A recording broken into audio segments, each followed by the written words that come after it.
അവയവദാനത്തിന്റെ മറവിൽ വ്യാജരേഖ ചമച്ച അവയവ കച്ചവടം നടത്തിയ കേസിലെ മുഖ്യപ്രതി അറസ്റ്റിൽ. കാസർഗോഡ് സ്വദേശി നജീബ് കല്ലടയാണ് ദില്ലിയിലെ ഗാസിയാബാദിൽ നിന്ന് അറസ്റ്റിലായത്.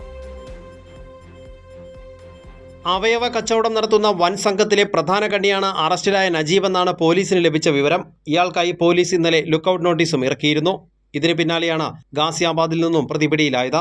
അറസ്റ്റിലായ നജീബിനെ കുന്നത്തുനാട് പോലീസ് സ്റ്റേഷനിലെത്തിച്ച് ചോദ്യം ചെയ്തു വരികയാണ്.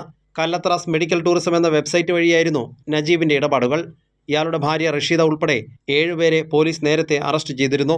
ഇന്നലെ കരിമുകളിലെ ഫ്ളാറ്റിൽ നിന്നുമാണ് റഷീദയെ അറസ്റ്റ് ചെയ്തത്. പള്ളിക്കരയിലെ സൺ കമ്മ്യൂണിക്കേഷൻ ഉടമ സണ്ണി വർഗീസ്, ഭാര്യ സിനി, പള്ളിക്കരയിലെ സൈൻ ഡിജിറ്റൽ സ്റ്റുഡിയോ ജീവനക്കാരൻ സനോജ് എന്നിവരെ വ്യാഴാഴ്ച നടത്തിയ റെയ്ഡിന് പിന്നാലെ പോലീസ് അറസ്റ്റ് ചെയ്തിരുന്നു. ശ്രീജ, സുധീർ, വിനോദ് എന്നിവർ കൊല്ലത്തു നിന്നും അറസ്റ്റിലായിരുന്നു. എറണാകുളം റൂറൽ മേഖല കേന്ദ്രീകരിച്ച് അവയവക്കടത്ത് സംഘം പ്രവർത്തിക്കുന്നതായി പോലീസിന് നേരത്തെ പരാതികൾ ലഭിച്ചിരുന്നു.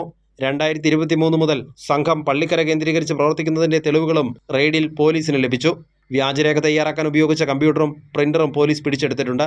MP-മാരുടെയും MLA-മാരുടെയും ഉന്നത പോലീസ് ഉദ്യോഗസ്ഥരുടെയും പേരിലുള്ള ലെറ്റർ പാഡുകളും സീലുകളും പോലീസ് കണ്ടെത്തി. വിവിധ മെഡിക്കൽ ലാബുകളുടെയും ആശുപത്രികളുടെയും വ്യാജരേഖകളും കണ്ടെത്തിയിട്ടുണ്ട്. സംഘവുമായി ബന്ധമുണ്ടെന്ന് സംശയിക്കുന്ന സ്വകാര്യ ആശുപത്രികളെക്കുറിച്ചും സംഘത്തിന് അന്താരാഷ്ട്ര ബന്ധമുണ്ടോ എന്നും പോലീസ് അന്വേഷിച്ചു വരികയാണ്. പ്രത്യേക സംഘം രൂപീകരിച്ച് അന്വേഷണം തുടരാനും പോലീസ് ആലോചിക്കുന്നുണ്ട്. കൈരളി ന്യൂസ്, കൊച്ചി.